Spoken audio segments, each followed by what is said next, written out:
الله أكبر الله أكبر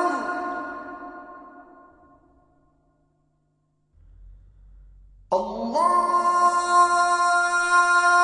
أكبر الله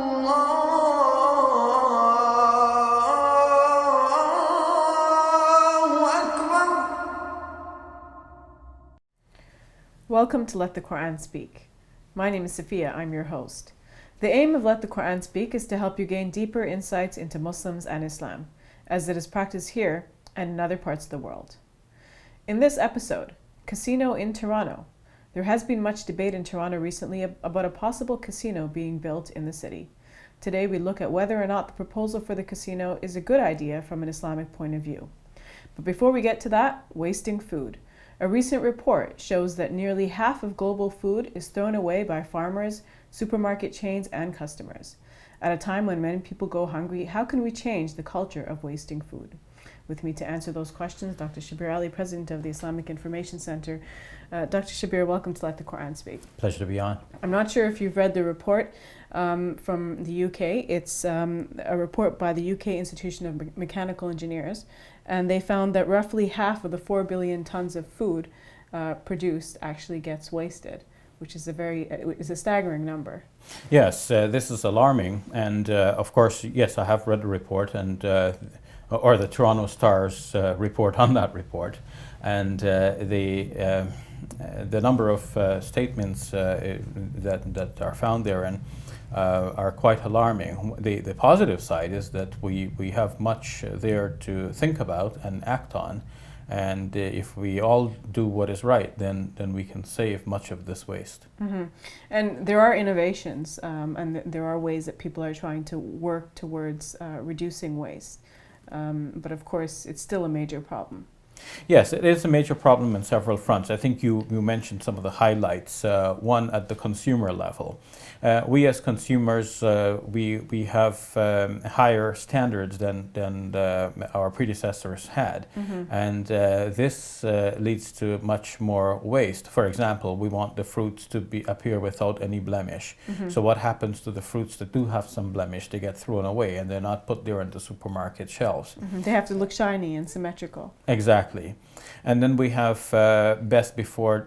But let me think about the solution for this one. The solution is that you can eat fruits with some blemish. We just cut off the blemish, and of course supermarkets can repackage or represent their products by, for example, dicing the fruits so that the blemished parts are thrown away, Mm-hmm. and the rest of the fruit is still saleable.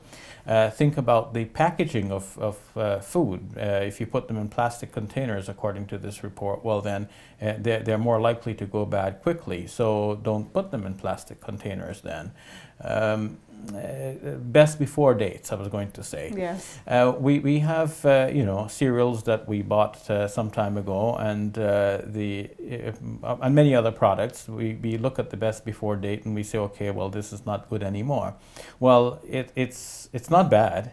It may have lost its flavor, but it is still edible. It's still good food.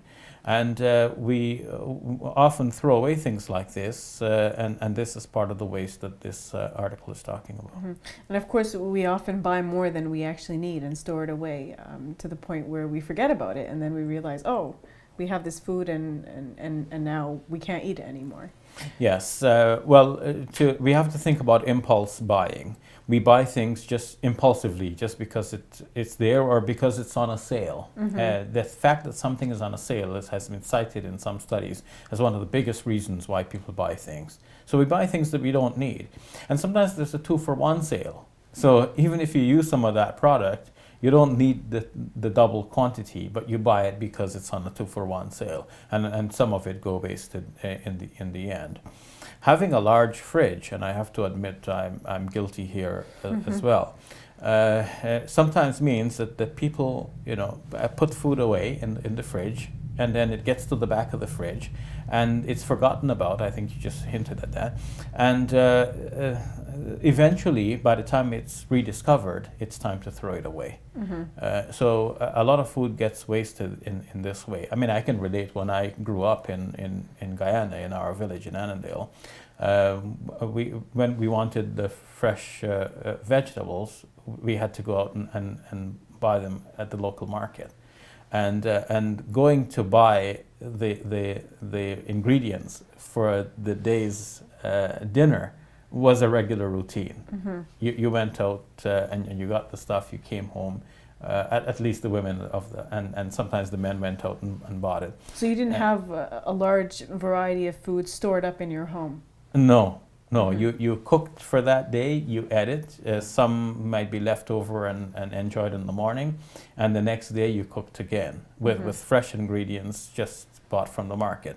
Well, I'm not saying that life has to be so simple and that we cannot advance, but our advancement should not make us lose sight of some basic needs of human beings, and the need to protect our food supply and to ration it, to ration it and distribute it, so that all of the world's population can enjoy the blessings of God in terms of food. This is important for us as well. So, So some might say, like, we live in a world or we live in an environment where food is very readily available to us. Why do we have to worry so much about wasting it? Well, food is not available to everyone in the same way, and while we're wasting it here, some people are starving elsewhere. And we have to look for ways to redistribute the food that is available, so that yes, we eat what we need, but we also make sure that others in other parts of the world have some to eat as well. I understand in Islam there's a principle that even if there's an abundance of something, one should just use as much as one needs to use. Yes, and this is illustrated aptly in a rule regarding making ablutions before prayer. It is noted that the Prophet, peace be upon him, said that even if you are making this ablution, you're washing your limbs from the water of a river, you still should be abstemious in what you use. So that should cultivate the spirit. Even though the whole river is in front of you, it makes no difference. You know, you're not going to lose the water. Still, you use what you need, and you don't go splashing about unnecessarily when you are engaged in this solemn act. So in general, in life, we use what we need from the environment around us, but what we do not overuse. And this is important when it comes to food. Often we have more food than is necessary, especially if we have guests over, because you have to appear well-to-do and self-sufficient. So you have to have a lot of food on hand, even though you know that at the end a lot of this is going to be wasted. Some Muslims have a very nice tradition that bring people together. You have a single platter of food, and everyone comes and shares in the same food. But sometimes the platter is piled high with a lot of rice, and people eat from the edges. Then I wonder what happens to the remainder in the middle there, that people have touched from all sides, but nobody seems to want to eat anymore. And of course, people have had their fill. This is what is left over. Does that get thrown away? We should think about the open buffet dinners and lunches, where you pay a fixed price and then you can eat all you want. Well, that's nice from the point of view of the consumer, that you pay the one price and you can go and enjoy yourself.